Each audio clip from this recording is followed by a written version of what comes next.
Selamat siang buat kita semua, Siang. Horas. Ya, siang, Bang.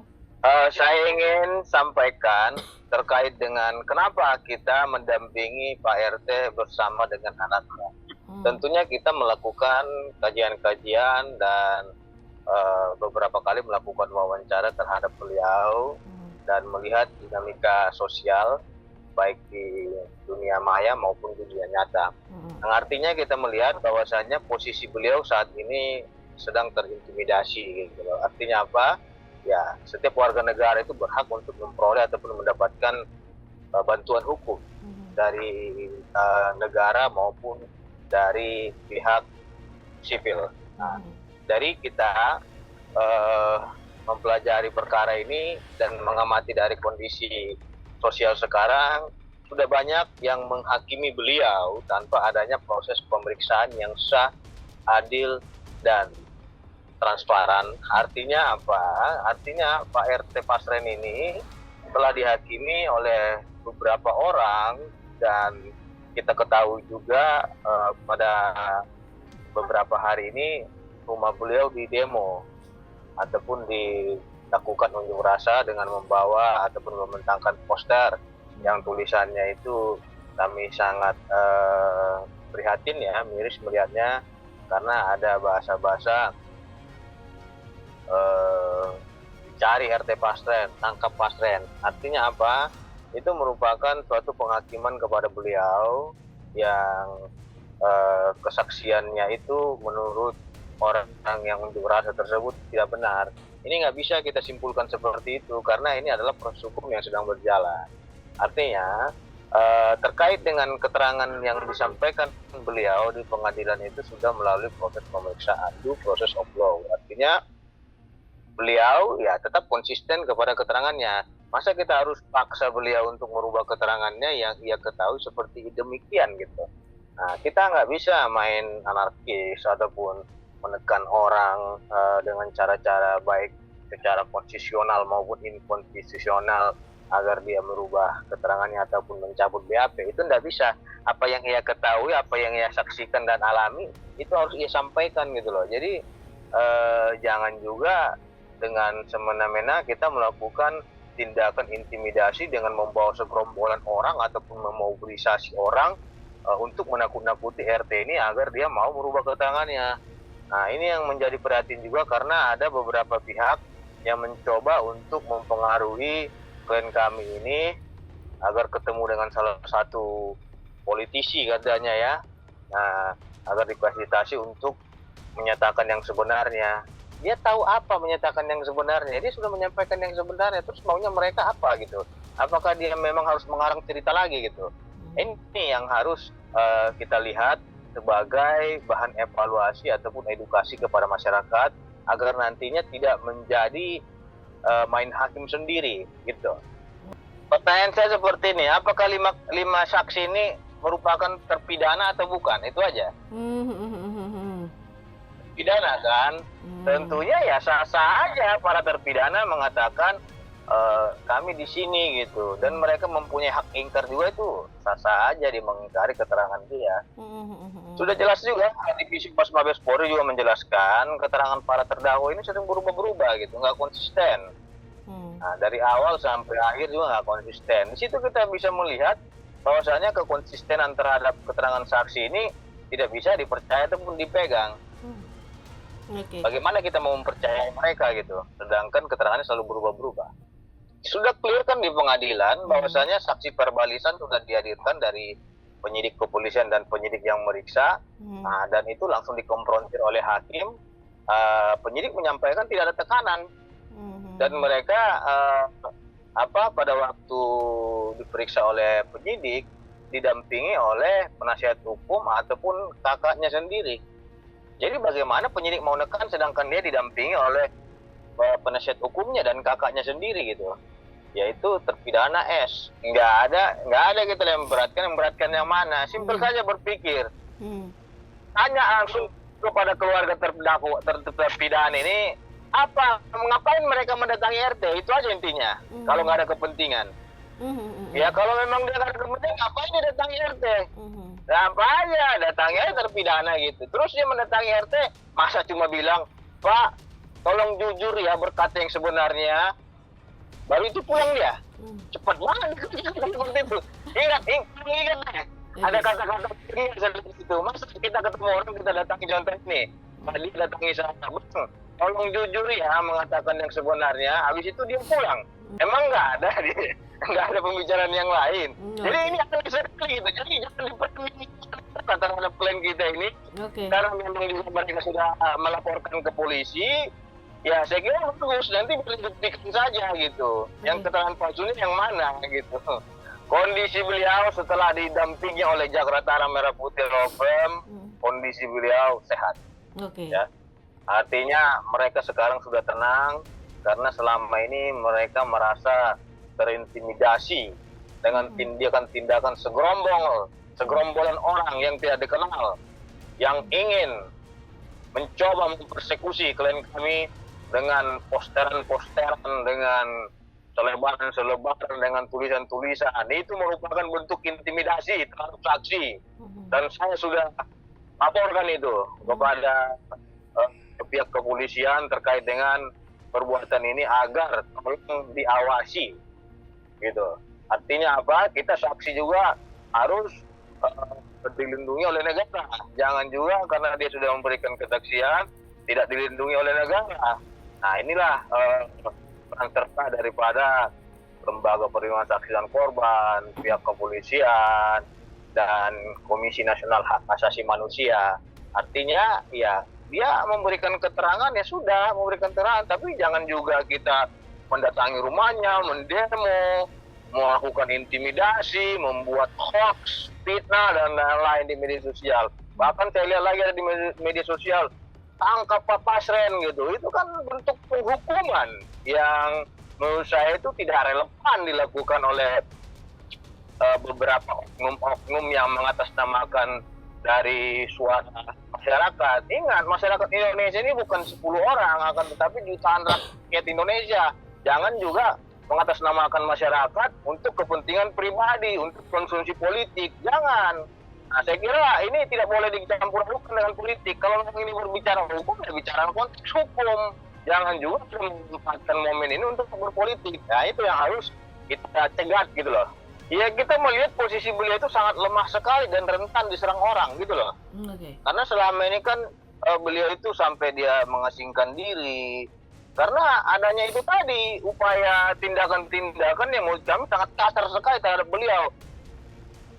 Apabila demo itu mempunyai izin ataupun mempunyai surat resmi dari kepolisian, pemberitahuan resmi dan izin untuk melakukan unjuk rasa itu, sah-sah saja. Yang menjadi persoalannya itu kan ini dipertanyakan izinnya.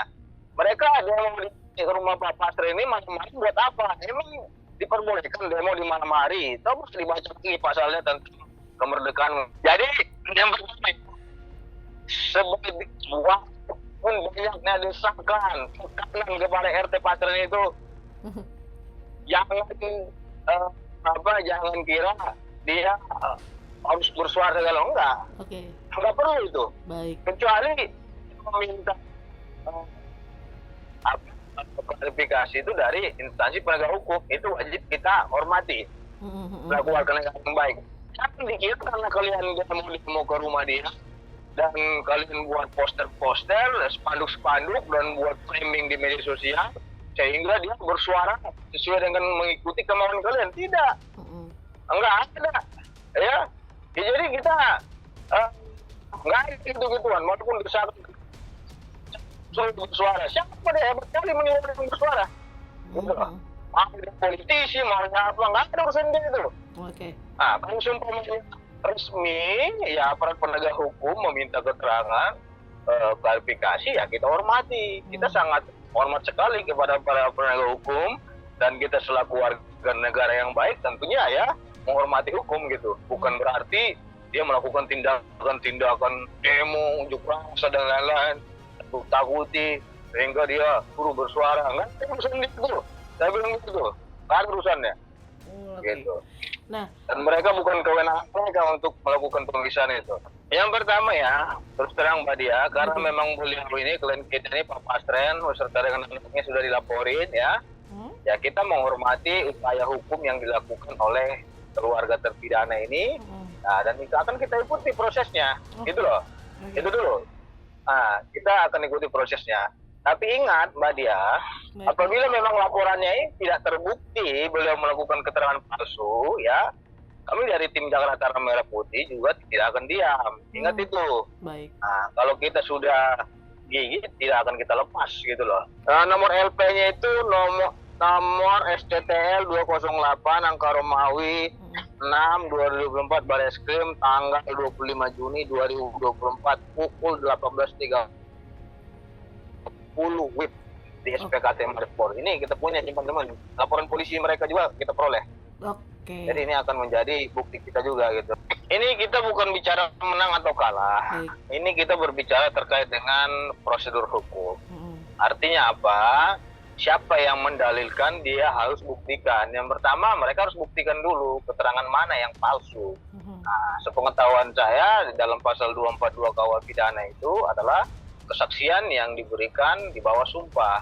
Oke. Nah, persoalannya di pengadilan ini keterangan mana gitu loh. Karena saya mendengar juga ada katanya Pak Pastren ini ngomong para terpidana ini memberikan duit. Yang mana sampai sekarang Pak Pastren belum pernah ngomong. Ini fitnah ini dan pencemaran nama baik, dan ini tuh sedang kita kaji. Nah gitu loh. Ya yang diungkapkan para saksi itu berbeda dengan apa yang diketahui oleh klien kami. Jadi kalau memang mereka ini membuat keterangan secara bersama-sama, ya sah-sah saja, namanya juga terpidana gitu loh. Akan tetapi yang kita sesalkan itu orang yang memang tidak ada di dalam rumahnya Pak Pastren soalnya gitu loh. Emang saksi mereka ini ada di dalam melihat, memfoto, mereka juga tidur ngorok di situ sama-sama melihat. Hebat kali gitu penerang dia gitu. Orang yang punya rumah tentunya dia gitu loh. Siapa yang datang ke rumah dia, siapa yang tinggal di rumah dia, rumah dia gitu. Masa yang mengetahui itu orang yang tidak ada di dalam rumahnya? Oleh mungkin logikanya seperti itu. Jadi janganlah dibuat opini-opini yang tidak benar, ada opini-opini yang sesat. Jadi dibuktikan saja, simpel saja. Dan kita juga nanti tidak akan diam kalau memang itu nggak terbukti. Itu aja kita ikutin. Kalau memang itu diakui benar minum mereka, dia ngapain dia karang, betul. ya kan? Betul. Jadi terpidana H ini meminta adik Kapi ini untuk membeli ciu. Jadi itu benar diakui dia gitu loh. Tapi jangan juga ditambah-tambah yang lain-lain gitu loh. Itu habis minum 1 jam ya di situ karena memang sudah sekitar jam 9 beliau pulang ke rumahnya dan main PlayStation sama keponakannya. Terus salahnya di mana? Lah kan udah jelas di dalam putusan itu bahwasanya mereka itu minum itu di depan SMP Negeri 11 itu. Di putusan sudah jelas kok, di situ dituangkan semua. Jadi kalau versi orang ini banyak, Mbak. Ada yang bilang katanya bakar-bakar air. Ya kan? Ada yang bilang nasi kuning dan lain-lain. Ini sah-sah saja memberikan keterangan seperti itu. Dari keterangan itu saja kan banyak yang berbeda. Ya, saya kira itu hal yang biasa saja, namanya juga saksi ya kan. Saksi ini kan bukan hanya saksi fakta, testimoni di awal itu juga menjadi saksi gitu. Nah, akan tetapi yang dimintai keterangan oleh klien kita itu terkait dengan kesaksiannya, ya ia menyampaikan sesuai dengan apa yang ia ketahui, ia lihat dan ia alami. Jadi jangan juga kita paksakan dia agar dia membuat keterangan seperti apa kemauan dari para terpidana. Tidak bisa.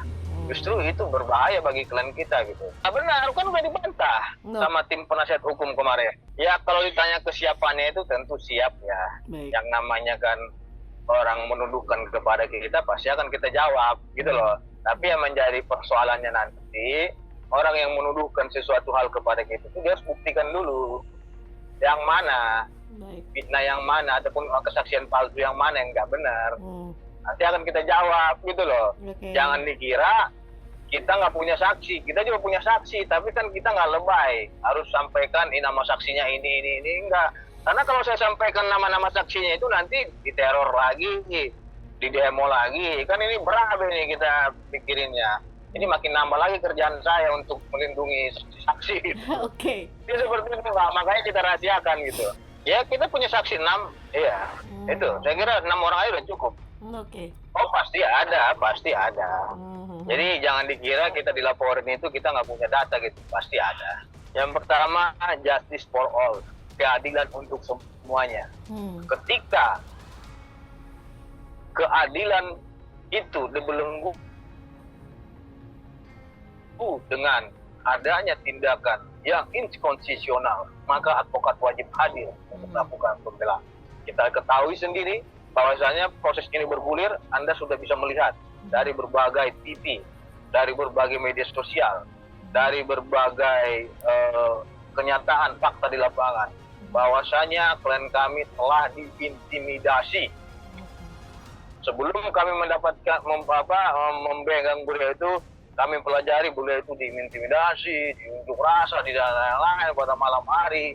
Kita merasa kemanusiaan kita terpanggil gitu loh. Kok seperti ini gitu loh. Kalau memang ada yang nggak benar ya silakan kepada aparat yang berwenang ataupun pihak yang berwajib. Jangan juga kita memobilisasi massa untuk melakukan tindakan-tindakan yang menurut hemat kami itu melanggar norma-norma adat ataupun kebiasaan di tengah-tengah masyarakat. Nah, ini yang harus kita pahami dulu gitu. Artinya beliau itu wajib diberikan bantuan hukum karena beliau itu setiap hari sudah tidak tenang lagi, tidak nyaman dengan adanya tindakan-tindakan yang menurut kami sangat inkonstitusional terhadap beliau. Dan ya kita wajib untuk dampingi beliau. Dia mempunyai hak hukum sebagai warga negara Indonesia untuk membela diri dan untuk melakukan hak jawab apabila memang itu kepentingan hukum. Kalau bukan untuk kepentingan hukum, untuk kepentingan podcast atau kepentingan pencitraan ya, itu nggak perlu ditanggapi gitu loh. Nggak perlu ditanggapi kalau untuk pencitraan, nggak perlu itu. Nah, kalau memang yang berwenang itu memintai keterangan pendapat baru kita hormati. Tapi kalau buat untuk konten ya nggak perlu kita. Buat apaan kita tanggapi konten gitu. Yang pertama harapan kita itu ya supremasi hukum ya harus dijunjung tinggi. Ya kalau memang ada perbuatan yang salah silakan katakan yang salah. Kalau memang ada yang benar ya kita harus menghormati kebenaran gitu. Tapi jangan juga kita main hakim sendiri untuk mempersekusi orang seolah-olah orang ini dinyatakan bersalah gitu. Padahal faktanya belum ada proses pemeriksaan terhadap yang kita tuduhkan itu, sehingga kita telah mengangkangi due process of law. Artinya kita tidak menghormati proses hukum yang adil. Seperti itu. Jadi jangan lupa untuk subscribe Cumi Cumi. Ditekan ya tombol lonceng merahnya.